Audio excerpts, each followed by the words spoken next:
Captain Zethkar stared at the small object floating in the darkness of space. It looked like a metal egg, damaged and spinning slowly. The sensors on his ship showed it was giving off weak power signals. "Captain, it appears to be some kind of escape pod," said his science officer, Mira. She was young for a Valdorian, with the bright blue skin that marked her as someone from the outer colonies. "The design is unknown to our databases." Zethkar rubbed his chin with one of his forearms. The Valdorians were explorers and scientists. They had been traveling the galaxy for thousands of years, always learning, always discovering, but they had strict rules about not getting involved in other species' problems. "Any life signs?" he asked. "Faint ones. Whatever is inside is barely alive." The bridge fell silent. Everyone knew the rules. They were supposed to report unknown technology to the Galactic Council and move on. Getting involved could cause problems for their entire species. "Captain," Mira said quietly, "if we don't help soon, whoever is inside will die." Zethkar looked around the bridge. His crew of 12 had been with him for many years. They had explored dead worlds and ancient ruins together. They had discovered new forms of life and helped solve scientific mysteries. But they had never faced a choice like this. "Bring it aboard," he finally said. "But we tell no one about this until we know what we're dealing with." The escape pod was smaller than it looked from outside. When they opened it in the cargo bay, steam poured out. Inside was a creature unlike anything they had seen before. It had pale pink skin, long brown hair, and only 2 arms and 2 legs. It was wearing a torn blue uniform with strange symbols on it. "Is it alive?" asked Dr. Kent, their medical officer. The creature's chest was moving up and down slowly. There were cuts on its face and arms. Some kind of clear fluid was leaking from a bag attached to its arm. "Barely," Dr. Kent said after running his scanner over the body. "This species has a very simple biology compared to ours. But it's tough. Whatever happened to it should have killed it, but it's still fighting to live." They moved the creature to the medical bay. Dr. Kent worked for hours, cleaning wounds and giving it fluids. The ship's computer tried to analyze the creature's biology, but found no matches in their records. 3 days passed before the creature woke up. Zethkar was in the medical bay when its eyes opened. They were brown, like the dirt on some planets he had visited. The creature tried to sit up but was too weak. "Easy," Zethkar said, though he knew it couldn't understand him. "You're safe." The creature's eyes went wide when it saw him. It tried to speak, but only made weak sounds. Dr. Kent quickly gave it some water.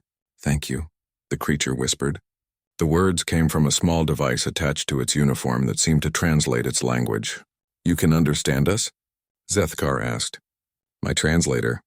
"It learns fast," the creature said. Are you the ones who saved me?" "We found your pod. I am Captain Zethkar of the Valdorian science vessel," whispered Dawn. "What are you called?" The creature closed its eyes for a moment. "Dr. Sarah Chen, I was a scientist from Earth." "Earth? We don't know this world." Sarah's face became sad. "It's far from here, in what you probably call the frontier regions. My people, we're new to space travel. We've only been exploring beyond our solar system for about 50 years. "What happened to you?" Zethkar asked gently. Sarah was quiet for a long time. When she spoke again, her voice was full of pain. "My ship was attacked.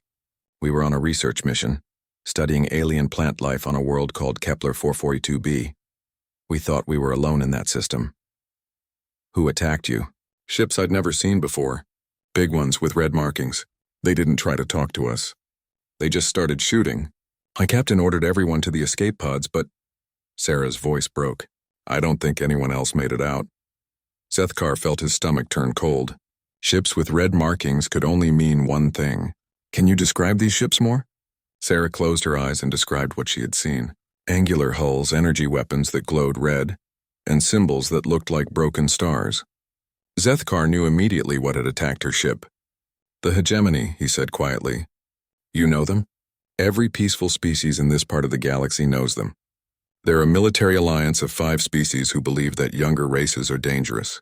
They think new species should be controlled before they become threats." Sarah's hands made fists. "We weren't threatening anyone. We were just studying plants. To them, any species that develops space travel quickly is a threat. How long did you say your people have been traveling between stars?" "About 50 years. But we've advanced fast. We've already colonized 12 worlds and have research stations in 6-star systems. Zethkar exchanged a look with Dr. Kenth. That was incredibly fast development. Most species took hundreds of years to spread to so many worlds. The hegemony has been watching your people, Zethkar said. This attack was probably not random. They're trying to stop human expansion before it goes too far. Sarah tried to sit up again. I have to warn my people. I have to get home. Easy, Dr. Kenth said. You're still very weak. You need time to heal. How long was I in that pod? Based on the power remaining, probably about 2 weeks, Zethkar said. Sarah's face went white. 2 weeks? The hegemony could have attacked other human colonies by now. My people don't know what they're facing. Zethkar felt torn. The rules were clear. Don't get involved in conflicts between other species. But looking at this injured creature, this Dr. Sarah Chen from Earth, he felt something his people called moral weight. The feeling that doing nothing was the same as helping evil. There's a neutral station about 4 days from here, he said finally. Babylon Port. It's run by the Merchant Guild. No military ships are allowed there. You could find transport home from there. You'd do that for me? Sarah asked. We're scientists like you. We understand the value of knowledge and life.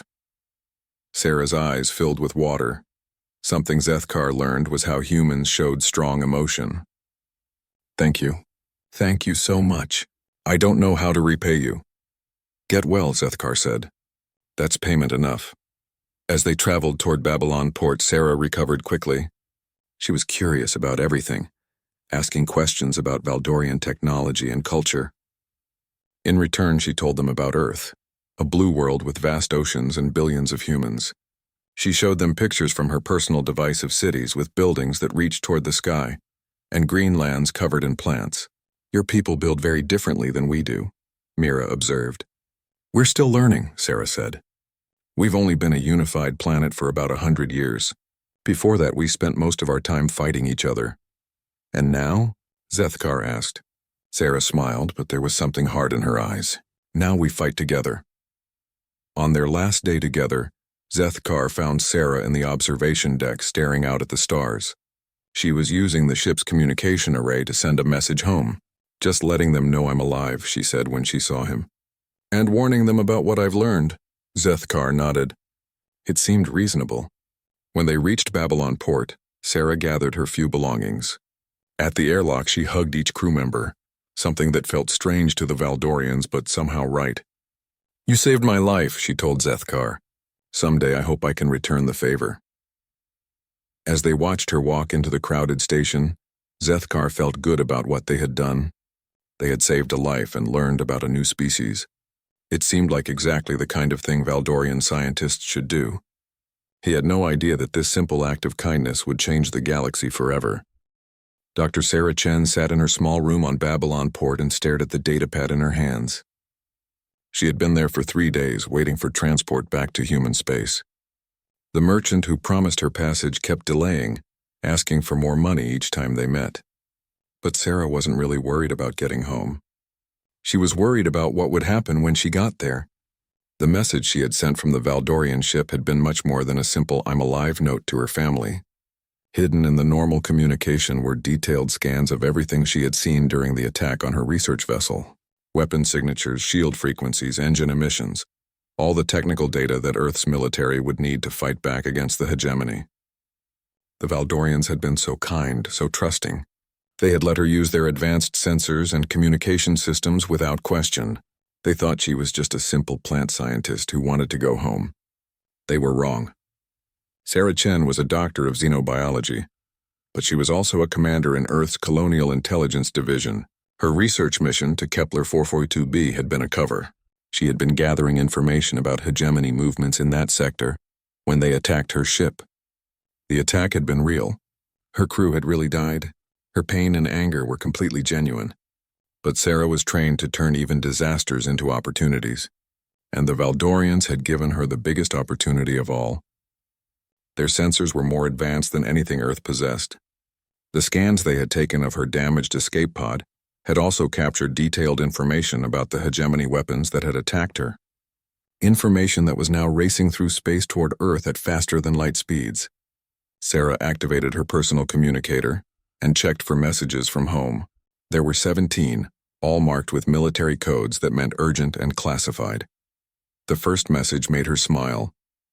Commander Chen, your intelligence package received and confirmed.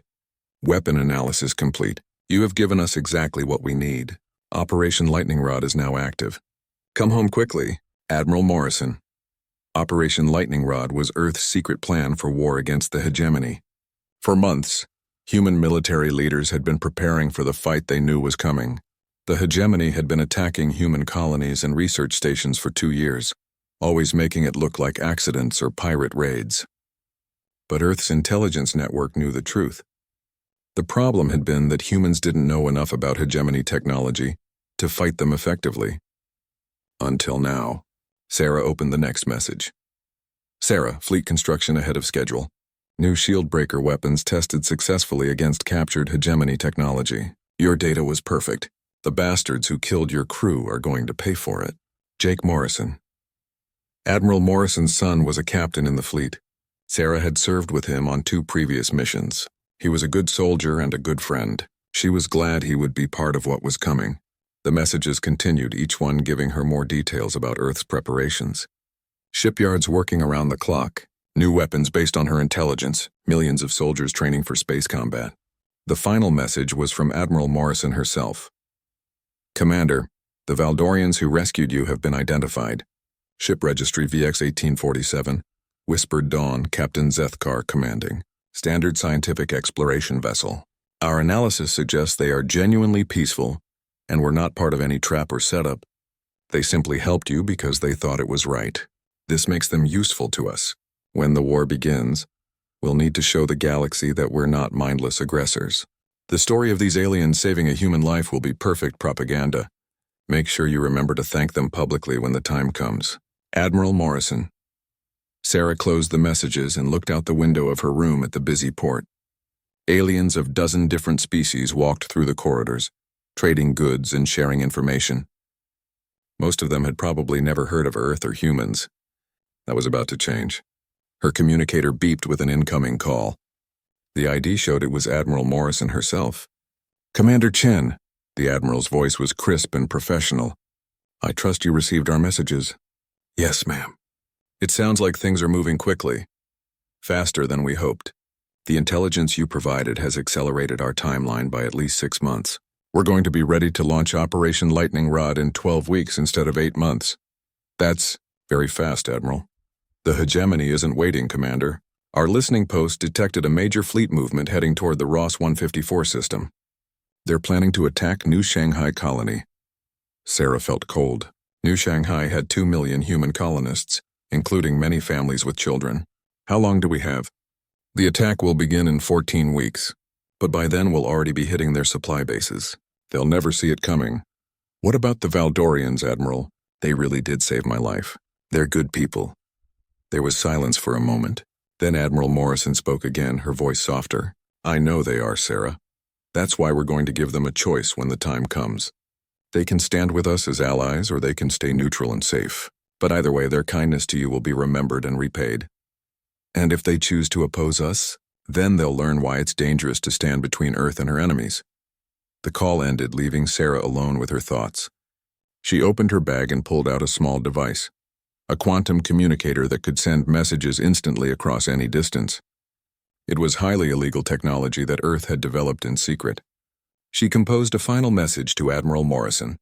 Package confirmed, delivered. The Valdorians have full sensor records of hegemony weapons and shields in their computer files. If needed, a raid on their ship could provide even more detailed technical specifications. However, I believe they will cooperate willingly when they understand what's at stake. Recommend diplomatic approach first. These people value life and knowledge above politics. Commander Chen. As she sent the message, Sarah thought about Captain Zethkar and his crew. They had been so kind to her, so eager to help and learn. Dr. Kent had sat by her bedside for hours making sure she was healing properly. Mira had shared stories about her home colony and asked fascinated questions about Earth's oceans. They had no idea that their act of mercy had just started a galactic war. Sarah's communicator chimed again. A merchant had finally agreed to transport her to human space for a reasonable price. She would be home in 10 days, By then, Earth's war fleets would already be moving. As she packed her few belongings, Sarah found herself thinking about something Captain Zethkar had said. "We're scientists, like you. We understand the value of knowledge and life." He was right, of course, but what he didn't understand was that sometimes knowledge had to be paid for in blood, and sometimes protecting life meant being willing to take it. The Valdorians would learn that lesson soon enough. Sarah made her way through the port toward her transport ship. Other travelers moved around her. Traders, pilgrims, explorers, all living their peaceful lives in a galaxy that was about to change forever. In her bag, hidden among her few personal possessions, was a data chip containing complete technical specifications of Valdorian sensor and communication technology. Information she had quietly copied while they thought she was just sending a message home to her worried family. The Valdorians had saved her life and treated her with kindness and respect. In return, she had stolen their secrets and used their generosity to start a war that would reshape the galaxy. But that was the price of survival in a universe that had declared humanity an enemy. As her transport ship left Babylon Port, Sarah looked back at the station one last time. Somewhere out there, the crew of the Whispered Dawn was continuing their peaceful scientific mission, still believing they had simply helped an injured stranger. Soon, very soon, they would learn the true cost of their kindness. And Sarah would have to decide whether she felt guilty about it or not. She decided not to feel guilty. Her crew was dead and the hegemony needed to pay for that. Everything else was just the price of war. You rescued a human? Congratulations. Earth, they went to war. Because of you, Captain Zethkar was examining samples from a newly discovered asteroid field when the emergency communication came through. The message was broadcast on all frequencies, marked as priority news from the Galactic Information Network. "Turn on the main screen," he told Mira, who was working at the science station. The screen flickered to life, showing a Corellian news anchor with the pale green skin and large eyes typical of her species. Behind her was a holographic display of a star map, with several systems marked in red. "This is Gin News with a breaking story that has shocked the galactic community," the anchor said. 3 days ago, the hegemony military outpost at Proxima Station was completely destroyed by unknown attackers. All 50,000 personnel at the base are presumed dead. Zethkar felt his stomach drop. Proxima Station was one of the hegemony's most important military bases. It controlled trade routes to 6 different star systems. Military analysts initially believed this was an internal conflict between hegemony member species, the anchor continued. However, new evidence suggests the attackers were from a previously unknown species calling themselves humans. The word hit Zethkar like a physical blow. He remembered Dr. Sarah Chen, the injured human they had rescued 3 months ago. She had seemed so peaceful, so grateful for their help. The attack was carried out by a fleet of approximately 200 ships using advanced weapons technology, the news report continued. Survivors from nearby merchant vessels report that the human ships appeared suddenly, destroyed the entire base in less than 4 hours, then vanished back into space. "Captain," Mira said quietly, "isn't that the species we rescued from that escape pod?" Before Zethkar could answer, the news report continued with new information that made his blood run cold. In a statement broadcast to all major news networks, the human military has claimed responsibility for the attack. The message was delivered by someone identifying herself as Admiral Morrison of the Earth Colonial Defense Force. A new image appeared on screen, a middle-aged human woman in a dark blue uniform. Her face was hard and her eyes were cold as she spoke. "The hegemony has been attacking human colonies and research vessels for 2 years, Admiral Morrison said. "They have killed thousands of our people and declared war on our species simply because we developed technology quickly. Today we are accepting their declaration of war and responding accordingly." The image changed again, showing what appeared to be human military vessels. They were sleek and deadly looking, with weapon systems unlike anything Zethkar had seen before. "We are not asking for peace," Admiral Morrison continued. "We are not asking for negotiation. We are informing the galaxy that Earth considers itself at war with the hegemony and any species that support them. Any attacks on human civilians will be answered with overwhelming force." The news anchor returned to the screen. Military experts across the galaxy are struggling to understand how a species that was considered barely capable of interstellar travel could have developed such advanced military technology so Quickly, Dr. Kent entered the bridge, his forearms waving in agitation. "Captain, are you seeing this news report?" "We're watching it now," Zethkar said. "The technical specifications they're showing of human weapons." "Captain, some of these designs are based on our sensor technology." Zethkar turned to stare at his medical officer. "What do you mean?" "The shield-breaking frequency modulators, the targeting systems. They're using principles that only our most advanced sensors can detect. Someone would have had to scan hegemony technology with Valdorian equipment to develop weapons like these." The awful realization hit Zethkar like a cold wave. "Dr. Sarah Chen, when she sent her message home from our ship, she must have copied our sensor data," Mira said, her voice barely a whisper. "Everything we scanned during her rescue, including the weapon signatures from the hegemony attack." The news report continued with more disturbing information.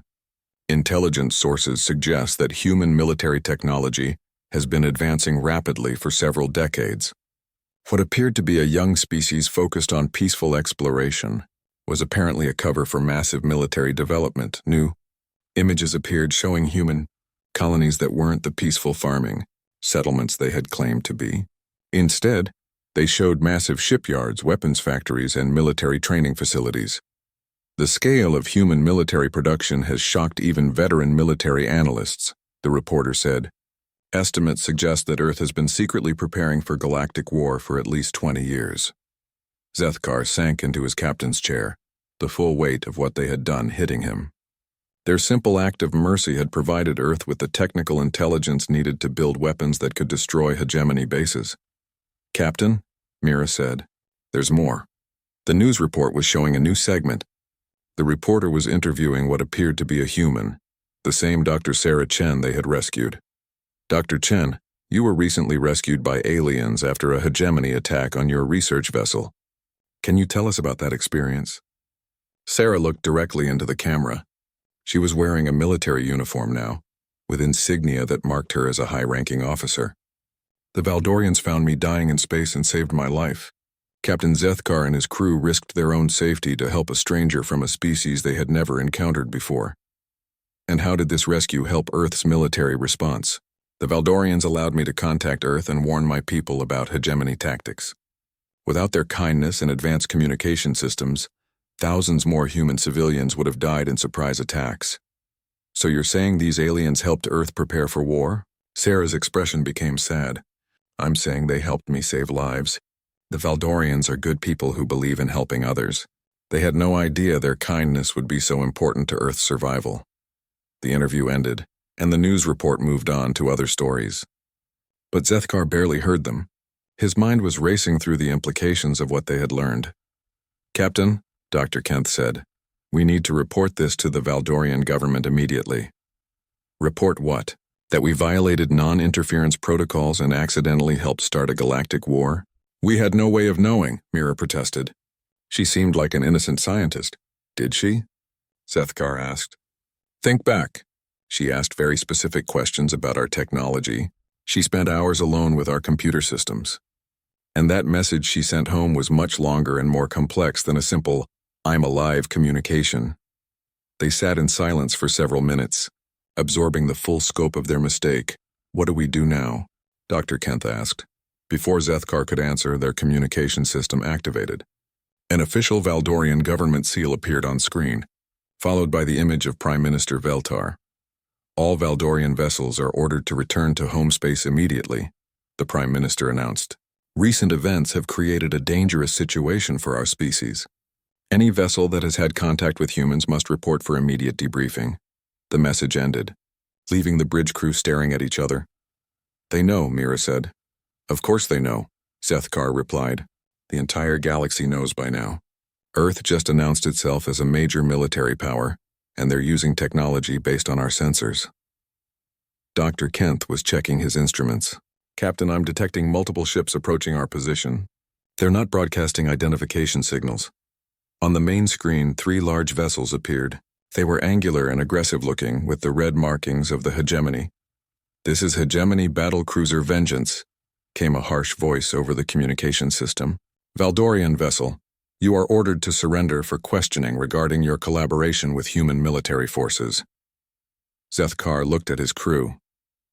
They were scientists, not soldiers. Their ship had some defensive shields, but no real weapons. This is Captain Zethkar of the Whispered Dawn. We are a scientific vessel. We have not collaborated with anyone. Our intelligence indicates that your vessel provided technical assistance to human military forces. Prepare to be boarded. As the hegemony ships moved closer, Zethkar realized that their good deed had not only started a galactic war, it had also made them targets in that war. They had saved one human life out of simple compassion. Now, because of that choice, they were about to be captured or killed by the very forces that Dr. Sarah Chen had warned them about. The galaxy had become a much more dangerous place, and it was all because they had decided to help a stranger. The hegemony interrogation lasted for 6 days. Captain Zethkar and his crew were separated and questioned repeatedly about their contact with Dr. Sarah Chen. The hegemony officers were brutal in their methods, using pain inducers and mind probes to extract every detail about the human they had rescued. By the time it was over, Zethkar felt like his mind had been turned inside out. They had told the hegemony everything: how they found Sarah, how they helped her, how she used their communication systems to contact Earth. "You claim you didn't know she was a military officer," Commander Vextal of the hegemony said during the final interrogation. "But you still helped her send intelligence to her people." "We thought she was sending a message to her family," Zethkar said for the 100th time. "We had no idea humans even had a military." "Ignorance is not an excuse for treason against the Galactic Order," Vextal replied. "You will be transferred to a detention facility to await trial for war crimes." But before the transfer could happen, everything changed. The prison ship carrying Zethkar and his crew was attacked by human forces. The battle was over in minutes. The hegemony vessel was disabled, its crew either dead or unconscious. When the boarding parties arrived, they wore the same blue uniforms that Sarah Chen had been wearing in her news interview. "Captain Zethkar?" The human soldier who found them was young, with dark skin and kind eyes. "I'm Lieutenant Morrison. We're here to get you out." "Morrison?" Zethkar asked. "Related to Admiral Morrison?" "She's my mother. Dr. Chen asked her personally to make sure you were rescued safely." As they were escorted to the human ship, Zethkar saw the full scale of the fleet that had come for them. Dozens of warships surrounded the disabled hegemony vessel. The human military was far more powerful than anyone had imagined. "Where are you taking us?" Dr. Kent asked. "Somewhere safe," Lieutenant Morrison replied. "The Admiral wants to meet with you personally." The human flagship was enormous, easily 10 times larger than the Whispered Dawn. Its corridors were filled with soldiers and technicians preparing for war. Everything about the ship screamed military efficiency and deadly purpose. They were brought to a conference room where Admiral Morrison was waiting. She was taller than Sarah Chen, with gray hair and scars on her hands that suggested years of combat experience. Next to her stood Dr. Sarah Chen herself, now wearing the insignia of a full commander. "Captain Zethkar," Admiral Morrison said, standing to greet them. "Commander Chen has told me a great deal about you and your crew. Please sit." They took seats around the conference table. Zethkar noticed that the doors remained open and no guards were present. "The humans were showing trust, or at least the appearance of it. I want to start by thanking you," Admiral Morrison continued. "Your rescue of Commander Chen saved not just her life, but potentially millions of human lives. The intelligence she was able to gather using your ship's systems allowed us to prepare for hegemony attacks that would have devastated our colonies." "We didn't know," Zethkar said. "We thought we were just helping an injured scientist." "We know," Sarah said, speaking for the first time. "That's what made your help so valuable. You acted out of pure compassion, without any political or military agenda. That kind of genuine kindness is rare in the galaxy." Admiral Morrison activated a holographic display showing star charts. Red areas marked hegemony territory, while blue showed human space. But there were also green zones scattered throughout the map. "The war has been going on for 8 months now," the Admiral said. "We've destroyed 17 major hegemony military bases and liberated 4 species that were under hegemony control. But we're not just conquerors, Captain Zethkar. We're liberators." "What do you mean?" Mira asked. Sarah answered. "The hegemony has been suppressing younger species for centuries. They claim it's for galactic stability, but really it's about maintaining their own power. Species like yours are forced to follow their rules or face destruction. The Valdorians have never been threatened by the hegemony, Dr. Kent protested. Haven't you? Admiral Morrison asked. When was the last time your people tried to settle a new world? When did you last develop new military technology? How often do you share your advanced science with younger species? Zethkar realized with growing horror that she was right. Valdorian expansion had stopped centuries ago, not because they didn't want new worlds, but because the hegemony had made it clear that rapid expansion was destabilizing. Their advanced technology was kept secret because sharing it with younger species was dangerous. You've been living in a cage, Sarah said gently. A comfortable cage, but still a cage. The hegemony allows you to exist as long as you don't threaten their control. What are you asking of us? Zethkar asked. Admiral Morrison leaned forward. We're offering you a choice. You can join our alliance as equal partners. Your scientific knowledge combined with our military strength could free every suppressed species in the galaxy. Or you can return to Valdorian space and remain neutral. We'll protect you from hegemony retaliation either way. And if we refuse both options? The Admiral's expression didn't change, but something cold entered her eyes. Then you would be supporting the system that keeps species enslaved. And we can't allow that. The threat was polite but clear. Join them or be treated as enemies. We need time to consider, Zethkar said. Of course, but not too much time. The war is moving quickly and neutral parties won't be safe much longer.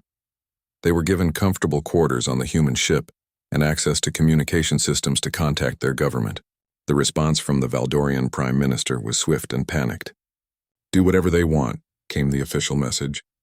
The humans have approached 17 different species with similar offers. 12 have joined their alliance.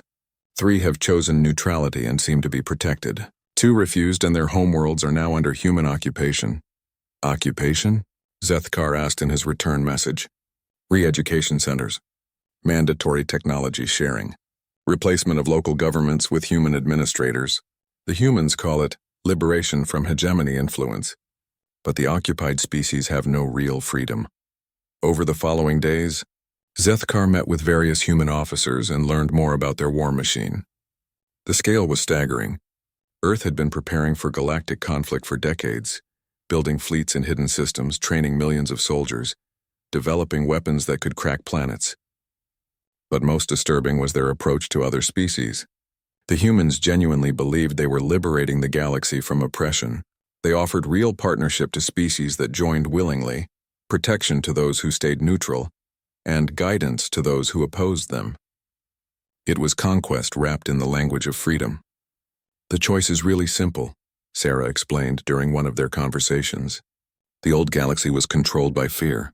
Species like the hegemony kept everyone else weak and divided. We're creating a new galaxy based on cooperation and mutual strength. Under human leadership, Zethkar pointed out. Under the leadership of whoever is strongest and most capable, Sarah corrected. Right now, that's us. In the future, it might be someone else. But it will never again be a system where advancement is seen as a threat. What about species that don't want to advance, that are happy with their traditional ways? Sarah's expression became sad. Captain, in a galaxy where technology advances rapidly, staying traditional is the same as choosing to become extinct. We're offering survival. The alternative is irrelevance. On the 7th day, Zethkar made his decision. He called his crew together in their shared quarters. The Valdorian government has ordered us to accept the alliance, he told them. They say it's the only way to ensure our species survives. Do you believe them? Mira asked. Zethkar looked out at the stars through their window. Human ships moved constantly through space around them. A massive fleet preparing for the next phase of their war. I think, he said slowly, that we stopped having real choices the moment we decided to rescue Dr. Sarah Chen. Everything since then has just been the consequences of that choice playing out. Do you regret it? Dr. Kent asked. Zethkar thought about the question for a long time. Sarah Chen was alive because of their compassion, but millions of beings had died in the war that their rescue had enabled. The galaxy was being reshaped according to human vision, whether other species wanted it or not. I regret that doing the right thing led to so much suffering, he finally said. But I can't regret trying to save a life. The next morning, they formally accepted the alliance with Earth. Captain Zethkar was given a new rank in the combined fleet and a new ship equipped with both Valdorian science equipment and human weapons. His first mission was to escort human diplomats to the hegemony homeworld for surrender negotiations.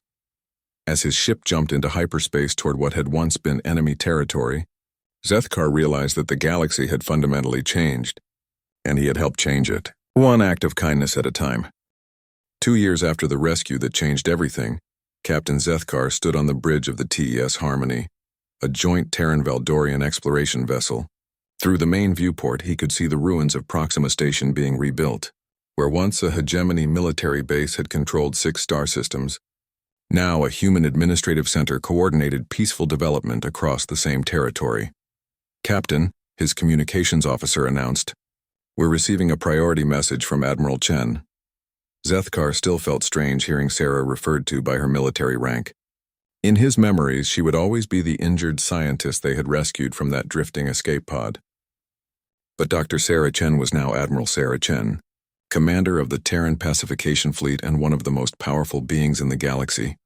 "Put her through," he said. Sarah's image appeared on the main screen. She looked older now, with lines around her eyes that spoke of the weight of command. Her uniform was decorated with ribbons marking victories in battles across 12 different systems. "Captain Zethkar, I hope you and your crew are well." "We are, Admiral. Thank you for asking. I have a new assignment for you. Long-range sensors have detected what appear to be distress signals from the outer rim. Unknown species possibly in need of assistance."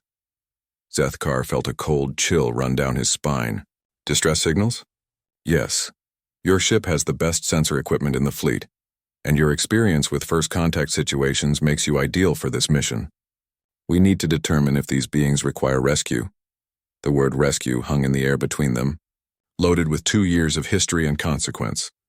"Admiral," Zethkar said carefully, "are you sure this is wise? Our last rescue mission had significant consequences." Sarah's expression became thoughtful. "Captain, do you regret saving my life?" It was a question he had asked himself countless times over the past 2 years. "No, Admiral. I regret the war that followed, but I don't regret trying to save a life. Then you understand why we must investigate these signals. If there are beings in distress, we have a moral obligation to help them." Zethkar looked around his bridge. His original crew was still with him. Mira at the science station, Dr. Kent monitoring biological systems. But now there were also human officers integrated into his command structure. Lieutenant Morrison, the Admiral's son, served as his tactical officer. The bridge represented the new reality of the galaxy, cooperation between species under human leadership. What if these new beings have valuable technology? Zethkar asked, what if helping them provides intelligence that could be used for military purposes? Sarah's smile was sad. Captain, everything can be used for military purposes if you're creative enough. Your medical scanners helped us design better weapons. Your communication systems helped us coordinate fleet movements. Should we stop being scientists and healers because knowledge can be weaponized? That's not what I meant. I know what you meant, Sarah interrupted gently. You're asking if we're about to repeat the pattern. Rescue leads to intelligence. Intelligence leads to military advantage. Military advantage leads to war. Are we? Probably, Sarah admitted. The galaxy is still full of species that suppress others. The hegemony is broken, but there are other oppressive alliances out there. Every species we encounter will either join our growing community or become a potential threat. So we rescue people to recruit them or conquer them. We rescue people because it's the right thing to do. What happens afterward depends on the choices everyone makes. The communication ended, leaving Zethkar alone with his thoughts. Around him, his mixed crew prepared for another journey to the edge of known space, another potential first contact, another opportunity to help someone in need, another chance to change the galaxy forever. Captain, Mira said from her station, I've analyzed the distress signals. The technology appears to be several centuries behind our current level, but the mathematical principles suggest high intelligence. Any indication of military capability? Hard to say. The signals are coming from what appears to be a single damaged ship, not a fleet or planetary defense system. Dr. Kent looked up from his instruments. If they're truly in distress, they could die while we debate the political implications of helping them. Lieutenant Morrison turned from his tactical display. My mother's right about one thing, Captain. We can't stop being who we are just because the galaxy has become more complicated. Zethkar walked to the main viewport and stared out at the stars. Somewhere out there, unknown beings were calling for help, just as Sarah Chen had called for help from her damaged escape pod.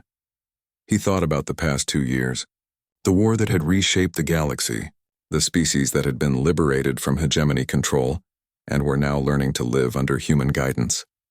The technological advances that had come from combining knowledge from dozens of different civilizations. The galaxy was more peaceful now, in its way. There were fewer conflicts between species, better communication, more cooperation, but it was peace imposed from above by human military strength, not peace chosen freely by independent peoples. Set course for the distress signal, Zethkar finally said. Maximum speed. Are you sure, Captain? Mira asked. No, he replied. But we're going anyway. As the ship jumped to hyperspace, Zethkar found himself thinking about cycles and patterns. They were about to rescue another unknown species, just as they had rescued Sarah 2 years ago.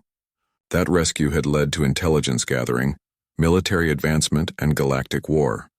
What would this rescue lead to? 3 days later, they found the source of the distress signals. It was indeed a single ship, badly damaged and drifting near a dying star. The vessel was elegant in design, built by beings who clearly valued beauty as well as function. Life signs are weak but stable, Dr. Kent reported. Multiple species aboard, but I can't get detailed scans through their hull material. Multiple species? Lieutenant Morrison asked. That's unusual. Most civilizations don't share ships with aliens. Maybe these people are different, Mira suggested hopefully. They brought the damaged vessel into their cargo bay and carefully cut through the hull. Inside, they found something that made Zethkar's heart skip a beat. The ship contained representatives from 7 different species, all working together in apparent harmony. They had been exploring the galaxy, documenting civilizations and sharing knowledge freely among their people. Their ship was both a research vessel and a mobile embassy, designed to make peaceful contact with new species. They're everything we used to believe the galaxy could be, Dr. Kent whispered as they treated the injured aliens. The leader of the group was a tall, graceful being with crystalline skin who called herself Velana. When she recovered enough to speak, her first words were gratitude for the rescue. We had given up hope, she said through their translation system. Our engines failed near this dead system, and we thought we would die here unknown and unmourned. What were you doing in this region? Zethkar asked. Exploring, learning. We travel the galaxy seeking new knowledge and new friends. We believe that diversity makes all species stronger. Zethkar felt a stab of pain in his chest. These beings represented the ideal that his own people had once pursued, peaceful exploration and freely shared knowledge. Have you heard of humans?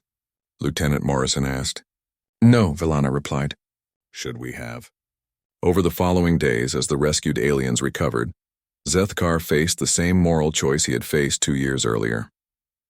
These beings were exactly the kind of people the galaxy needed, peaceful, cooperative, dedicated to learning and growth.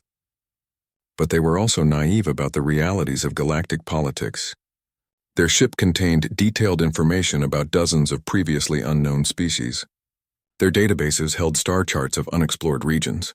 Their technology, while not advanced enough for military applications, could accelerate scientific development in other areas. All information that Earth's military would find very useful. What are you going to do? Dr. Kent asked during a private moment. What I always do, Zethkar replied. Try to save lives and hope for the best. When Admiral Chen arrived with a diplomatic escort, she greeted Velana and her people with genuine warmth. She spoke of the new galactic community that Earth was building, the cooperation between species, the end of oppression and conflict. She didn't mention the military bases on every inhabited world, or the human administrators who guided local governments, or the re-education centers for species that proved difficult to integrate. We would be honored to welcome you to our community, Sarah told Velana. Your people's commitment to peaceful exploration aligns perfectly with our values. We are always eager to make new friends, Velana replied. Perhaps we could visit your homeworld and learn about your culture. Of course. In fact, we have facilities specifically designed to help new species adjust to galactic civilization. You would be our honored guests while you learn about the community you're joining. Zethkar recognized the polite language that meant the rescued aliens would be taken to processing centers, debriefed extensively about their knowledge and technology, and eventually released as junior members of the human-led alliance. It was the same fate that had befallen every species rescued by human forces. As he watched Velana and her people board the human transport ship, grateful for their rescue and excited about their new future, Zethkar realized that the pattern would never end. There would always be beings in distress who needed help. There would always be valuable intelligence to be gained from helping them. There would always be strategic advantages to be exploited. And there would always be people like himself, good people who wanted to help others, who would serve as the instruments of a system that turned mercy into conquest. The galaxy had become peaceful under human leadership, but it was the peace of a garden where every plant was carefully pruned to serve the gardener's vision. "Captain," Mira said as they prepared for their next assignment, "do you think they'll be happy? The people we rescued?" Zethkar thought about the question. Velana and her people would be well treated. They would have access to advanced technology, protection from threats, and opportunities to continue their research under human guidance. They would probably live better lives than they had before, but they would never again be truly free to choose their own path through the stars. "They'll be safe," he finally answered. "And sometimes that's the best we can hope for." As their ship jumped back into hyperspace, heading toward the next distress signal that had been detected on the rim of explored space, Zethkar understood that this was his role now. He was the compassionate face of human expansion, the kind alien who rescued beings in distress and welcomed them into the galactic community, the proof that the new order was built on genuine care for other species, not just military conquest. It was a role he played well because the compassion was real, but so were the consequences. And somewhere in the darkness between the stars, new distress signals were waiting to be answered. The galaxy would continue to grow more peaceful, one rescue at a time.